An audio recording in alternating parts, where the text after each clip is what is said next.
বিটিআৰত টকা খকুৱা ভিচিডিচিৰ অধ্যক্ষৰ ভয়ানক কাণ্ড। প্ৰধানমন্ত্ৰী আৱাস যোজনাৰ বাসগৃহৰ নামত কেলেংকাৰীত নামিছে বৰলা ভিচিডিচিৰ অধ্যক্ষ। হিতাধিকাৰীৰ একাউণ্টৰ পৰা ধন উলিয়াই লৈও সম্পূৰ্ণ নকৰিলে গৃহ নিৰ্মাণৰ কাম। বিটিআৰৰ বৰলা ভিচিডিচিত সংঘটিত কেলেংকাৰীৰ আখ্যান শুনিলে চকু কপালত উঠিব আপোনাৰ। এইজন আলেক্সিউছ টিগ্গাৰ নামত 2021-22 বৰ্ষত আবণ্টন হৈছিল প্ৰধানমন্ত্ৰী আৱাস যোজনাৰ এটা ঘৰ। প্ৰথম কিস্তিৰ ধন হিতাধিকাৰীৰ একাউণ্টত সোমোৱাৰ পিছতেই বৰলা ভিচিডিচিৰ অধ্যক্ষ আলমা বসুমতাৰী পালিত মধ্যভোগীয়ে উলিয়াই লৈছিল টকা। তাৰপিছত ঘৰটো নিৰ্মাণৰ প্ৰাৰম্ভিক কাম আৰম্ভ কৰি দ্বিতীয় কিস্তি হাতত পৰাৰ লগে লগে অন্তৰ্ধান হ'ল মধ্যভোগী। 21 চনত আহিছিলে। তাৰপিছতে এইটো ঘৰটো এক কিস্তিটো বনালে। এক কিস্তিটো বনাই ইমান দিন আমি ৰখিলোঁ। যোনে কাম কৰিছিলে তাইলৈ ঘৰত গৈ মই তাক খবৰ দিলোঁ, দাদাই মোৰ ঘৰটো কিয় বনাই দিয়া নাই বুলি ক'লোঁ। তাৰপিছতে ক'লে যে এইটো আপুনি বনাব লাগিব বুলি ক'লে। তাৰপিছতে মই এইটো জনালোঁ, এইটো ঘৰটো আপুনি বনালে আমি এতিয়া কেনেকৈ বনাব পাৰিম বুলি ক'লোঁ। তাৰপিছতে এই যোনে মানুহজনে কাম কৰি আছিলে ঠিকাদাৰ হিচাপে তাক আকৌ একবাৰ ক'লোঁ, দাদা ঘৰটো বনাই দিবনে নাই বুলি ক'লোঁ। তেতিয়া মোক যে এই উত্তৰ দিলে, চাম মই আলমা বাইদেউক সুধি চাম বুলি ক'লে। এইটো আমাৰ ভিচিডিচি চেয়াৰমেন হয়। একেই কাণ্ড হ'ল জুস্মিতা লাকৰা নামৰ এইগৰাকী হিতাধিকাৰীৰ ক্ষেত্ৰতো। কিমান দিন হ'ল আপোনাৰ? 1 বছৰ হ'ল। 1 বছৰ হ'ল। কিমান কাম হৈছে? 2 কিস্তি। 2 কিস্তি সোমাইছে পইচা? পইচাটো আপুনি উলিয়াই দিছে? ওলোৱা নাই, নিজৰে ওলাইছে। আপুনি নিজে ওলাই? কাক দিছে পইচা? ইমেইল। ইমেইল? কামটো আপোনাৰ কৰা নাই? কৰা নাই। ক'লে কি কয়? বনাম কৈ আছে, এতিয়ালৈকে বনোৱা নাই। বিপিয়ানী টিগ্গা নামৰ মহিলাগৰাকীৰো একেই দশা। পইচা সোমাইছে, ওলাই দিছোঁ। আমি কিবা ফিংগাৰ মাৰা নাই, আমি এটিএমৰ লগত ওলাই দিছোঁ। পিছত কিমান পইচা ওলাই দিছে? 32,000। আপোনাৰ ঘৰটো এতিয়ালৈ একো কাম হোৱা নাই? একো কাম হোৱা নাই, শিল বালিও পেলোৱা নাই। ওলোৱাৰ পিছদিনাই কৈছে মই আজি কালিৰ ভিতৰতে শিল বালি পেলাই দিম, এনেকুৱা কৈছে। এতিয়ালৈকে 4-5 মাহ হৈ গ'ল, শিল পেলোৱা নাই, বালিও পেলোৱা নাই আৰু ৰড চড একো অনা নাই। এতিয়া কথা হ'ল, কোন এইগৰাকী ভিচিডিচিৰ অধ্যক্ষ আলমা বসুমতাৰী? জানিব পৰা মতে একালৰ বিপ্লৱী নেতা, বৰ্তমান বিটিআৰৰ উপমুখ্য কাৰ্যবাহী সদস্য গোবিন্দ বসুমতাৰীৰ অতিকৈ ঘনিষ্ঠ এইগৰাকী আলমা বসুমতাৰী। বৰ্তমান বিটিআৰৰ পঞ্চায়ত আৰু গ্ৰামোন্নয়ন বিভাগৰ দায়িত্বত আছে বিধায়ক গোবিন্দ বসুমতাৰী। গতিকে স্বাভাৱিকতেই প্ৰশ্ন উত্থাপন হৈছে, গোবিন্দ বসুমতাৰীৰ জ্ঞাতসাৰী সংঘটিত হৈছে নেকি এই বৃহৎ কেলেংকাৰী? আমাৰ নিজেৰ ঘৰটা বনাম, আমি নিজে মোৰ নামটো ল'লে চেয়াৰম্যান বাইদেউ পইচাটো লোৱা নাই, এইটো ক'লে হ'ল।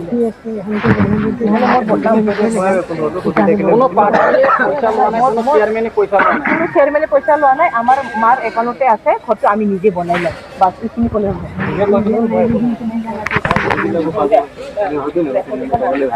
নাই আপুনি কৈ দিয়ক হা, যে কালি এটা নিউজটো ভাইৰেল হৈছে এনেকা যে চেয়াৰম্যানে পইচা খাইছে ঘৰৰ পইচাটো, এইটো কিমানলৈকে সত্য বুলি একে সুধিব, আপুনি কৈ দিয়ক।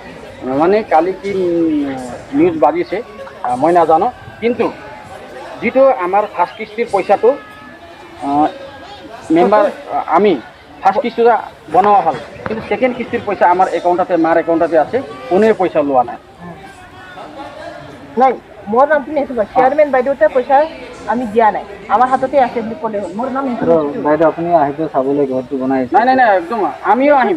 আমি আহিলে এইবাৰ হ'ব দে।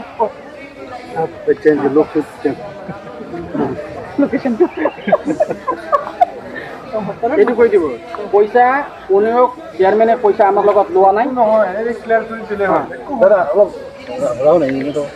আপোনাৰ ভাল লাগি যোৱাকালি এটা অভিযোগ ছ'চিয়েল মিডিয়াত বা নিউজ মাধ্যমত ভাইৰেল হৈছে, আপোনাৰ পইচা ঘৰৰ নামত অহা পইচাটো কোনোবাই খাইছে, কি ক'ব? কি হৈছে? পইচাটো কায়ো খোৱা নাই, এইটো পইচাটো বেংকতে আছে, ফিংগাৰ মাৰি তাতে ওলোৱা নাই। মানে যোনে বনাইছিল তাকে আমি খবৰ দিলোঁ বনাম বুলি। এতিয়া এই ক্ষেত্ৰত এতিয়া যোনে বনাইছিলে নবনাওঁ বুলি কৈছে। এতিয়া তেখেতে নবনাওঁ বুলি কৈ কি কৈছে? আপোনালোকক বনাব দিছে? হয়, এতিয়া আমাকে বনাব দিছে। এতিয়া আমি এতিয়া কেনেকৈ ষ্টাৰ্ট কৰিম আমিতো নাজানো এতিয়া বনা এতিয়া আমাৰ হিচাপতে এতিয়া আমি নিজে বিটিআৰত টকা খকুৱা ভিচিডিচিৰ অধ্যক্ষৰ ভয়ানক কাণ্ড প্ৰধানমন্ত্ৰী আৱাস যোজনাৰ বাসগৃহৰ নামত কেলেংকাৰীত নামিছে বৰলা ভিচিডিচিৰ অধ্যক্ষ হিতাধিকাৰীৰ একাউণ্টৰ পৰা ধন উলিয়াই লৈও সম্পূৰ্ণ নকৰিলে গৃহ নিৰ্মাণৰ কাম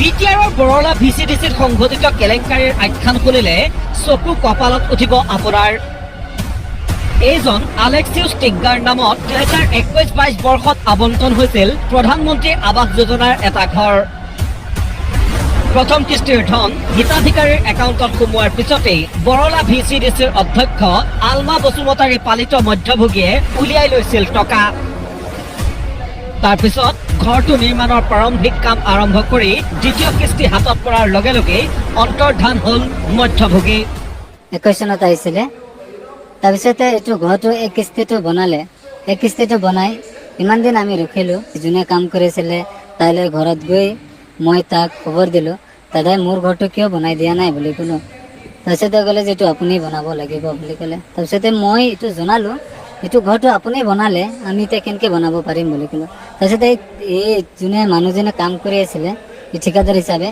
তাক আকৌ একবাৰ ক'লোঁ দাদা ঘৰটো বনাই দিবনে নাই বুলি ক'লোঁ তেতিয়া মোক যে এই উত্তৰ দিলে চাম মই আলমা বাইদেউক সুধি চাম বুলি ক'লে এইটো আমাৰ ভিচিডিচি চেয়াৰমেন হয় একেই কাণ্ড হ'ল জুস্মিতা লাকৰা নামৰ এইগৰাকী হিতাধিকাৰীৰ ক্ষেত্ৰতো বিনা লাকড়া কিমান দিন হ'ল আপোনাৰ ঘৰটো তেনেকুৱা 1 বছৰ হ'ল 1 বছৰ হ'ল এই কিমান কাম হৈছে আপোনাৰ 2 কিস্তি দুই কিস্তি সোমাইছে পইচা অঁ পইচাটো আপুনি উলিয়াই দিছে ওলাৱা নাই নিজৰে ওলাইছে আপুনি নিজে ওলাই নাই। কাক দিছে পইচাটো ইমেইল ইমেইল কামটো আপোনাৰ কৰা নাই কৰা নাই ক'লে কি কয় বনাম কৈ আছে এতিয়ালৈকে বনোৱা নাই বিপিয়ানী টিগ্গা নামৰ মহিলাগৰাকীৰো একেই দশা পইচা সোমাইছে ওলাই দিছোঁ আমি কিবা ফিংগাৰ মাৰা নাই আমি ATM-ৰ লগত ওলাই দিছোঁ পিছত কিমান পইচা উলিয়াই দিছে 32,000 32,000 অঁ আপোনাৰ ঘৰটো এতিয়ালৈ একো কাম হোৱা নাই একো কাম হোৱা নাই শিল বালিও পেলোৱা নাই ওলোৱাৰ পিছদিনাই কৈছে মই আজি কালিৰ ভিতৰতে শিল বালি পেলাই দিম